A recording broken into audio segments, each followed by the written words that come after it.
Welcome. In front of me is a OPPO A15s, and today I will show you how you can format your SD card. So to get started, obviously you want to open up your settings.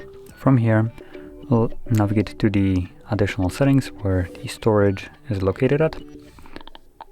Scroll down and select your SD card.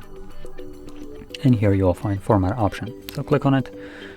Gives you a quick message that all data on the SD card will be erased, so if there is anything on that card that you would like to keep, do make a backup copy of it before you begin, otherwise you will lose it permanently. Now, assuming you have already done so or you just simply don't want to, click on Format SD card, and this will begin the process. Now this is fairly quick and only takes a couple seconds to finish up. Should be right about done at any moment. There we go. Gives us a message that it's successfully formatted. Click on OK, and there we go, that's it. So if you found this very helpful, don't forget to hit like, subscribe, and thanks for watching.